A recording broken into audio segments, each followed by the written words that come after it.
நல்லவை கேட்போம் நமது சேனலில் ராமாயண கதை சுருக்கம் கேட்டுக்கொண்டிருக்கிறோம். 4 புத்திரர்களிடமும் தசரத மகாராஜாவுக்கு அன்பு அதிகமாக இருந்தது. ஆனால் ராமனிடத்தில் மிகவும் அதிகமான பிரியமாக இருந்தான், அதிகமான பிரியத்தை வைத்திருந்தான். ராமனுக்கு பராக்கிரமம், பலம், தூய்மை, சீலம், இரக்கம், சாந்தம், நல்ல ஞானம், மேம்பட்ட நல்ல குணங்கள் எல்லாம் இருந்தது. அதனால் பிரஜைகள், அயோத்தியா மாநகர பிரஜைகள் ராமனுக்கு பட்டாபிஷேகம் செய்து பார்க்க வேண்டும் என்று ஆசைப்பட்டார்கள். தசரத மகாராஜாவும் தனக்கு வயதாகிவிட்டதால் என்னால் ராஜ்யபாரத்தை சுமக்க முடியாது, இனிமேல் ராமனே ராஜ்யத்தை ஆண்டு வரட்டும், அதனால் அவனுக்கு பட்டாபிஷேகம் செய்யலாம் அப்படின்னு நினச்சி தன்னுடைய ராஜ்ய பாரத்தை அவனிடத்தில் கொடுக்க வேண்டும் என்பதற்காக ராமன் ராஜசாஸ்திர நிபுணன், நீதி சாஸ்திரம் தெரிந்தவன், சத்துருக்களின் பலத்தை அடக்கக்கூடியவன், சக்தி உள்ளவன், இப்படி அவனுடைய குணங்களை எல்லாம் சொல்லி ஒரு சபையை கூட்டி அந்த சபையில் இருக்கக்கூடிய அனைவரும் கேட்க அனைவரும் ராமனை புகழ்ந்து பேசினார்கள். பட்டாபிஷேகத்துக்கு ஒப்புக்கொண்டார்கள். தசரதனும் பெரியோர்களை கேட்டு அந்த பட்டாபிஷேகத்தை நிச்சயித்தான். சுமந்திரன் ராமனை அழைத்து வந்து அந்த சக்கரவர்த்தி முன்பாக நிறுத்த தசரதன் ராமனை பார்த்து, உனக்கு பட்டாபிஷேகம் செய்வதாக நினைத்திருக்கிறேன். நான் ஒரு கெட்ட கனவு கண்டேன். அதனால் பட்டாபிஷேகத்தை இப்பொழுதே நடத்த வேண்டும் என்று கூறி ராமனை தரையில் படுத்து விரதம் இருக்குமாறும், பரதன் இப்பொழுது இல்லை, அவனை அழைத்து வருவதற்கு அவகாசம் இல்லை, அதனால் இந்த பட்டாபிஷேகத்தை ஒத்துழைக்க வேண்டும் என்று கூறினார். ராமன் கௌசல்யனிடம் விஷயத்தை சொல்லி ஆசீர்வாதத்தை பெற்றுக்கொண்டு வந்தான். அவள் ஆசீர்வதித்து பூஜையும் செய்தால். மற்ற தாய்மார்களையும் வணங்கி ஆசீர்வாதம் பெற்றுக்கொண்டு அரண்மனைக்கு சென்றான். வசிஷ்டர் உபவாச சங்கல்பத்தை செய்து வைத்தார். நகர மக்கள் சந்தோஷத்தில் தங்களுடைய வீடுகளையும் தெருக்களையும் அலங்கரித்தார்கள். வீதிகளில் அழகழகாக கோலமிட்டார்கள். அவரவர்கள் விரதங்களையும் அனுஷ்டித்தார்கள். ராமனுக்கு நல்லபடியாக பட்டாபிஷேகம் நடக்க வேண்டும் என்று. சீதையும் தன்னுடைய விரதத்தை அனுஷ்டித்தால். காலையில் மங்களவாத்தியங்கள் முழங்க எல்லா ஏற்பாடுகளும் நன்றாக நடந்து கொண்டிருந்தது. கைகேயிக்கு மந்தரை அப்படிங்கிறதான ஒரு தோழி, அந்தரங்க தோழி, வேலைக்காரியாக இருந்தால். அவள் இப்படி இந்த அயோத்தியா மாநகரமே சந்தோஷத்தில் திளைத்திருப்பதைக் கண்டு அங்கு ஒருவரை அழைத்து என்ன விசேஷம் என்று கேட்க, நாளைக்கு ராமனுக்கு பட்டாபிஷேகம் நடக்க போகிறது என்று சந்தோஷமாக சொல்ல, அதனால் கோபம் கொண்டதான அந்த மந்தரை, அவளுக்கு கூனி என்பதான ஒரு பேர் உண்டு, நேராக கைகேயிடம் சென்று இந்த மாதிரி ஒரு பட்டாபிஷேகம் நடக்க இருக்கிறது என்று சொல்ல, ஏற்பாடாகி கொண்டிருக்கிறது, எல்லோரும் சந்தோஷமாக இருக்கிறார்கள் என்று சொல்ல, கழுத்தில் இருந்த ஒரு விலை உயர்ந்த மாலையை அவளுக்கு பரிசாக கொடுத்தாள்.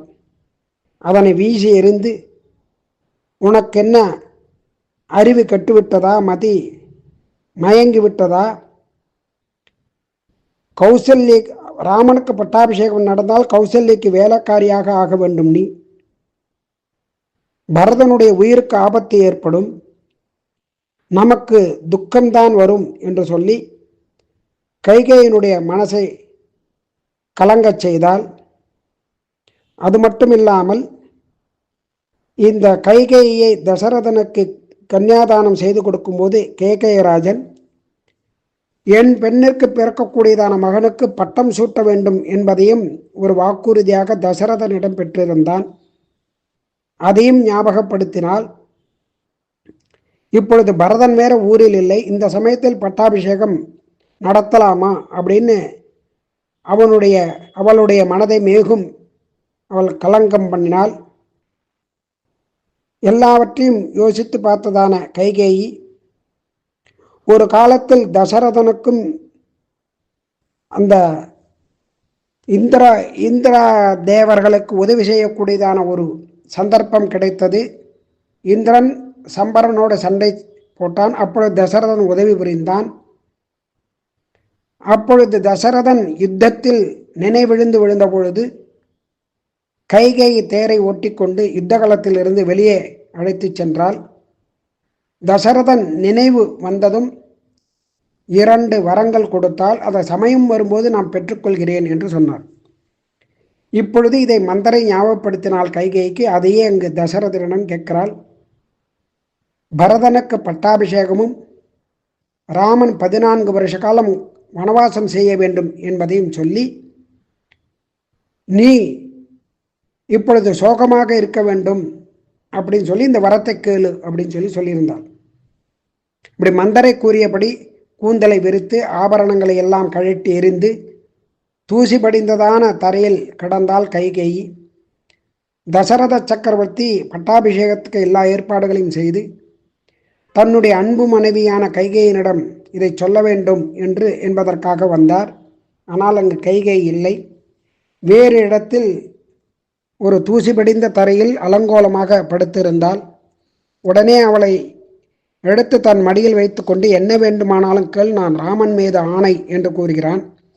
உடனே கைகேயி இந்த 2 வரங்களையும் கேட்கிறாள் ஞாபகப்படுத்தி. குலத்தை கெடுக்க வந்த பாவியே அப்படி என்று, ராமன் உனக்கு என்ன தீங்கு செய்தான்?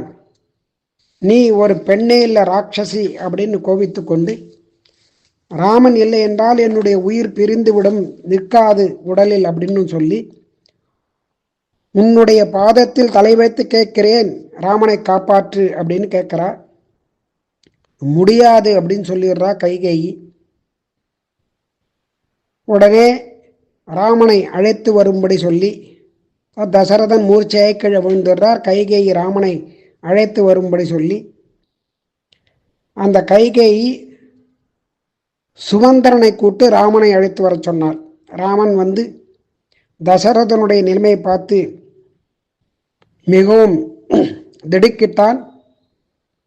கைகேயி தசரதன் யுத்த காலத்தில் கொடுத்த வரங்களை சொல்லி, அதனால் நீ ராஜ்யத்தை விட்டு விலகி 14 ஆண்டுகள் தண்டகாரண்யத்தில் வாசம் பண்ணிட்டு வா அப்படின்னு சொல்ல, அந்த பித்ருவாக்கிய பரிபாலனம் அப்படிங்கிறது ரொம்ப முக்கியமானது, அதனால் நான் சென்று வருகிறேன் அப்படின்னு பரதனை அழைத்து வருவதற்கு ஏற்பாடு செய்யுங்கள் என்று சொன்னான். ராமன் லக்ஷ்மணன் இருவரும் கௌசல்யா தேவியிடம் சென்று நடந்த விஷயத்தை சொல்லி, நீங்கள் தந்தையரையும் மற்றவரையும் பார்த்து கொள்ளுங்கள், நாங்கள் சென்று வருகிறோம் என்று சொல்ல, லக்ஷ்மணன் கோபத்தோடு தசரதனை நிந்திக்க, அப்படி செய்யக்கூடாது பெற்றவர்களை என்று சொல்லி, அப்படி என்றால் நானும் வனவாசத்துக்கு கூட வருவேன் என்று சொன்னார். சீதா தேவியும்,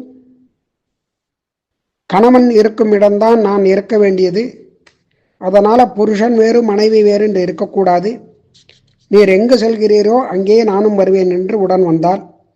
இப்படி ராமன், சீதை, லக்ஷ்மணன் மூவரும் வனவாசத்துக்கு தயாரானார்கள். மூவரும் தசரதனை வணங்கி மரவுரி தரித்து தேரில் ஏறினார்கள். சுமந்திரன் தேரை ஓட்டிச் சென்றார். ராமன் காட்டுக்கு செல்வதை தசரதன் வெகுநேரம் பார்த்து கைகேயை நோக்கி, உனக்கும் எனக்கும் சம்பந்தம் இல்லை, நீ விதவையாக போக கடுவாய் என்று சொல்லிவிட்டு கௌசல்யா தேவி இருக்கும் மாளிகைக்கு வந்தார். சுமித்திரை கௌசல்யக்கு சமாதானம் கூறினார். ராமனுடைய தேரை பின்தொடர்ந்து ஜனங்கள் சென்றார்கள். தமசா நதிக்கரையில் இரவில் தங்கினார்கள் எல்லோரும். மறுநாள் விடியல் காலையில் ராமன் ரகசியமாக அந்த இடத்தை விட்டு கங்கை நதிக்கரையை அடையவே ஜனங்கள் ராமனை காணாமல் அயோத்திக்கு திரும்பி வந்தார்கள். மற்றவை நாளை கேட்போம்.